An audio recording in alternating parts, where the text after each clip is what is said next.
Here is something nobody told you when you were growing up. The way you think about money right now was not chosen by you. It was installed by your parents, by your community, by the specific economic environment you grew up observing, by the conversations you overheard at the dinner table about bills, about debt, about whether there would be enough at the end of the month, by the specific phrases repeated so consistently across your childhood that they stopped sounding like opinions and started sounding like facts. Phrases like these: money is the root of all evil. Rich people are corrupt. We are not the kind of family that has that kind of money. Stop dreaming and be realistic. Who do you think you are? These phrases are not neutral observations. They are financial programming. And that programming, installed before you were old enough to evaluate it critically, is operating right now in the background of every financial decision you make, shaping what opportunities you see, what risks feel acceptable, what level of financial success feels like you rather than someone else. Dangote did not escape poverty through superior intelligence. He did not escape it through exceptional luck or extraordinary connections. He escaped it by doing something that sounds simple and turns out to be genuinely difficult. He changed what he believed money was for, what it could do, and what kind of person was allowed to have it. Today I am going to show you exactly what that change looks like, and precisely how to make it in your own mind, regardless of what was installed there before. The two financial operating systems. Think of your mind as a computer, running one of two possible operating systems regarding money. The first operating system is what researchers and psychologists who study financial behavior call the scarcity mindset. The second is what they call the abundance mindset. These are not personality types. They are not fixed characteristics determined by birth or circumstance. They are learned frameworks for interpreting financial reality. And because they are learned, they can be replaced. The scarcity mindset operates on a single foundational assumption. There is not enough. Not enough money. Not enough opportunity. Not enough success available for everyone who might want it. This assumption, once installed, shapes everything that follows.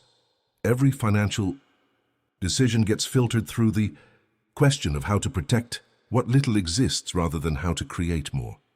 Every opportunity that requires risk gets evaluated primarily through the lens of what could be lost rather than what could be gained. Every person who succeeds financially gets interpreted, consciously or not, as having taken something from the available supply, but which is why the scarcity mindset so frequently produces resentment toward successful people, rather than curiosity about how they succeeded. The abundance mindset operates on a completely different foundational assumption. Wealth is created, not divided. The success of one person does not reduce the success available to another. Opportunity is not a fixed, limited resource that gets depleted as others access it. It is generated continuously by problems that need solving, needs that need meeting, and value that needs creating. This is not naive optimism. It is an accurate description of how wealth actually functions at an economic level. The total amount of wealth in the world today is vastly larger than it was a century ago, not because existing wealth was redistributed from some people to others, but because human activity continuously creates new value that did not previously exist. Dangote's entire career demonstrates this principle in concrete, measurable terms. The cement he produces did not exist before he produced it. The sugar, the flour, the refined petroleum, none of these were taken from someone else's supply. They were created through the application of capital, labor, and knowledge to raw materials and productive processes. His wealth was not extracted from the existing supply. It was generated by expanding the supply of things people needed. Understanding this distinction between wealth as a fixed pie to be divided and wealth as something continuously created is the single most important mindset shift available to anyone currently operating under the scarcity framework. Pattern interrupt. I want to ask you something specific. Think about the last time someone you knew got a significant raise, landed a major contract, or started a business that clearly started working. What was your immediate internal reaction? not what you said out loud, what you actually felt in the first 2 seconds before you had time to compose a response. If that immediate reaction contained any element of resentment, suspicion about how they did it, or a quiet sense that their success made your own success somehow less likely, that is the scarcity mindset operating in real time. That reaction is not a moral failing. It is simply evidence of which operating system is currently running. And evidence of which operating system is running is the essential first step toward changing it. The 5 beliefs that keep people poor. Let me walk through the specific beliefs that constitute the scarcity mindset in practical terms, the specific thoughts that appear repeatedly in the financial decision-making of people who remain financially stuck despite having genuine intelligence, genuine work ethic, and genuine desire for a different outcome. The first belief is that money is inherently dangerous or corrupting. This belief, which exists in some form across virtually every culture and community on this continent, produces a specific and predictable financial behavior pattern. The person who believes at some level that money is corrupting will unconsciously ensure they never accumulate enough of it to be corrupted by it. They will find ways to spend it, give it away, or simply fail to protect it from being dispersed, not through any conscious choice, but through 1,000 small decisions that collectively keep their financial position from ever reaching the level that their conscious mind claims to want. Dangote's relationship with money contradicts this belief in the most direct possible way. Across 4 decades of accumulating and deploying enormous amounts of capital, his demonstrated priorities: building factories that create jobs, producing goods that feed families, developing infrastructure that enables economic activity, represent precisely the opposite of corruption. The money did not corrupt the mission. The mission directed the money. This is the reframe that replaces the first belief. Money is not inherently corrupting. Money amplifies what is already there. In the hands of someone whose values are sound, money amplifies the ability to act on those values at greater scale. The solution to the risk of corruption is not avoiding money. It is developing values clear and strong enough that money serves them rather than supplanting them. The second belief is that financial success requires either luck or dishonesty. This belief is particularly common in environments where visible financial success has frequently been associated with corruption, political connection, or other forms of advantage unavailable to most people. When the most visible examples of wealth in a community are people who obtained it through means that most people cannot access, the unconscious conclusion becomes that legitimate wealth building at significant scale is simply not available through the paths available to ordinary people. The specific damage this belief causes is that it makes genuine effort toward financial progress feel futile before it begins. If success requires luck or connections that you do not have, then sustained, disciplined effort toward financial goals seems unlikely to produce the intended result, which makes that sustained effort difficult to maintain when it inevitably becomes uncomfortable. Dangote's trajectory directly contradicts this belief, not by claiming that luck and connections play no role in business success, but by demonstrating that the foundational elements of sustained wealth building are not dependent on either: the discipline of reinvestment, the habit of solving real problems, the patience to build things that take longer than expected, the consistency of showing up every day for decades. None of these require luck. None of them require connections unavailable to ordinary people. They require a specific set of habits and decisions, available to anyone willing to make them. The third belief is that wanting more is selfish or ungrateful. This belief operates specifically in communities with strong solidarity cultures, which includes most communities across Anglophone Africa, and it creates a specific and painful internal conflict for anyone who genuinely desires significant financial progress. The desire for more feels, through the lens of this belief, like an implicit criticism of what the community currently has, like a rejection of belonging, like an announcement that what everyone around you is experiencing is not good enough, which is both socially dangerous and personally uncomfortable in communities where belonging and solidarity are genuinely important values.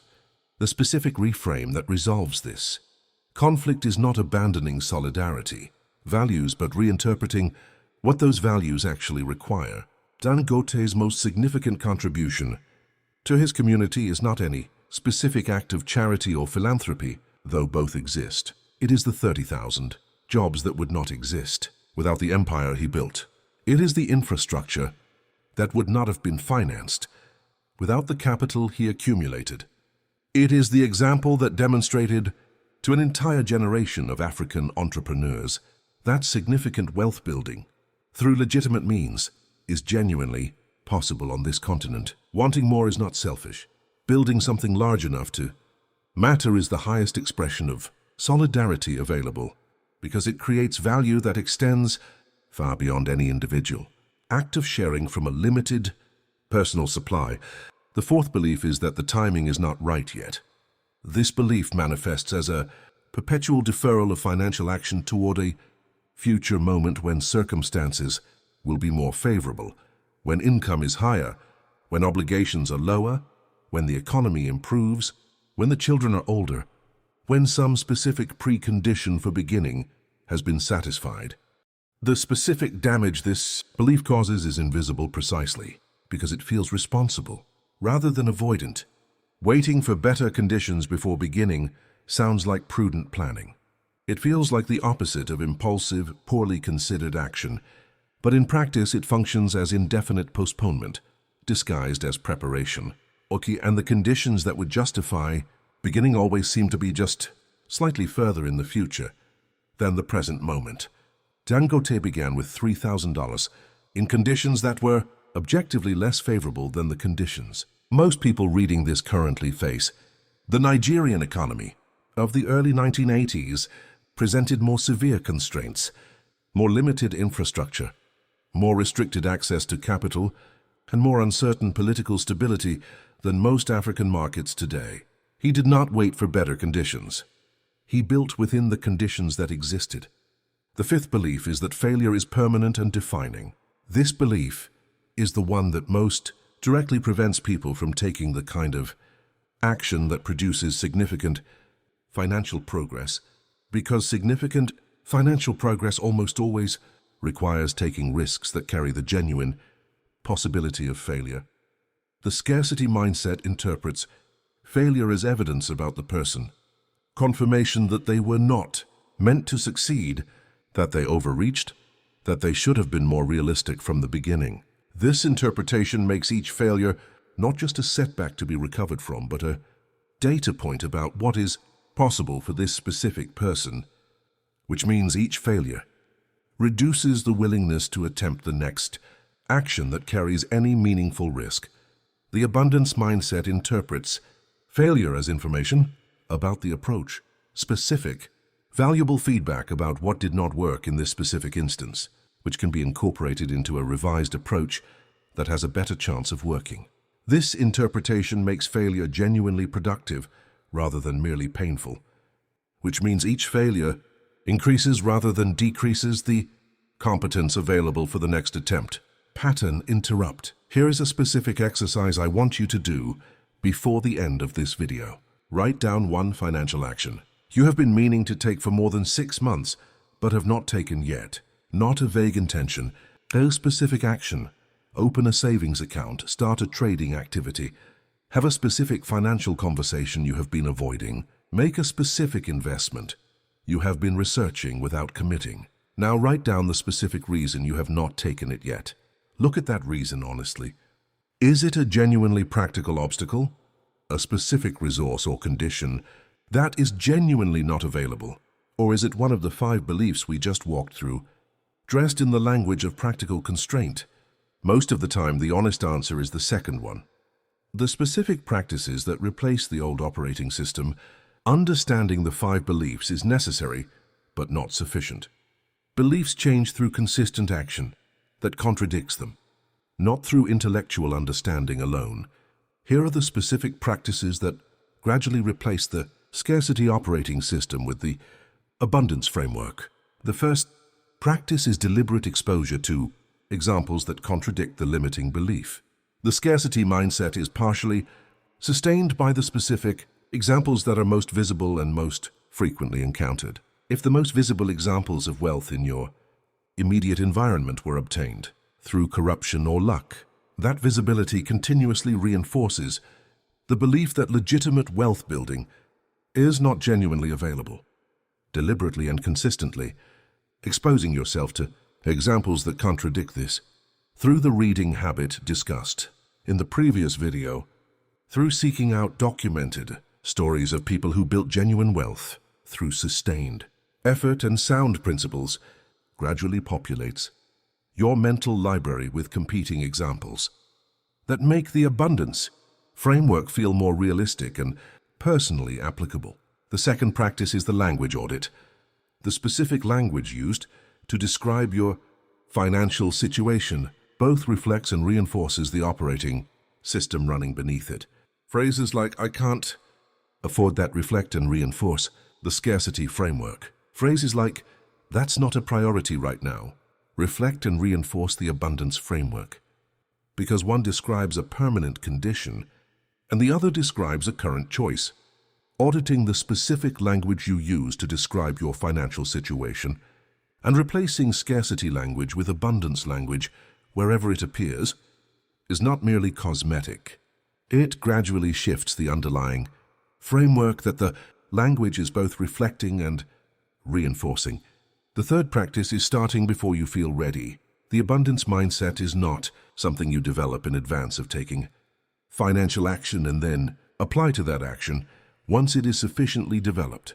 It is something that develops through taking financial action in the presence of the discomfort that the old mindset produces and discovering through direct experience that the discomfort does not prevent the action from producing results.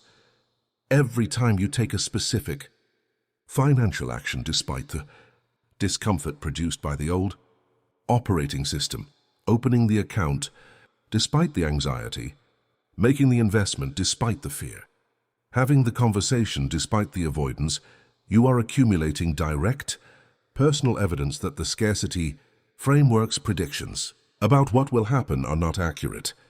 That evidence is the primary mechanism through which the old framework gets replaced by the new one. What Dangote's mindset actually looks like in practice. I want to close with something specific about how the abundance mindset manifests in Dangote's demonstrated behavior across 4 decades of building. Because abstract descriptions of mindset are far less useful than concrete behavioral examples. He has consistently pursued opportunities in markets that other investors described as too risky, too underdeveloped, or too uncertain, not because he ignored the risks, but because he evaluated them through a framework that asked what value could be created rather than what could be lost. The same information that produced paralysis or avoidance in competitors operating under a scarcity framework produced a specific action plan in Dangote operating under an abundance framework. He has consistently reinvested returns into expansion rather than converting them to personal consumption, not because personal comfort is unimportant, but because the framework he operates from defines success as the ongoing expansion of productive capacity rather than the accumulation of visible markers of current success. He has consistently maintained long-term commitments through short-term setbacks that caused competitors operating under a scarcity framework to interpret as evidence that the opportunity was not real. Because his framework interprets setbacks as information about the approach rather than evidence about the person. These are not personality traits unique to Dangote. They are behavioral consequences of a specific operating system that can be deliberately installed to replace the one currently running through the specific practices described above, applied consistently over time. The operating system you are currently running was installed without your consent before you were old enough to evaluate it. You are now old enough to evaluate it. And you are now equipped with a specific understanding of what to replace it with, and exactly how to begin that replacement starting today. If this video shifted something in how you think about money, subscribe. New videos every 2 days on the mindset and systems behind Africa's greatest business empire. See you in the next one.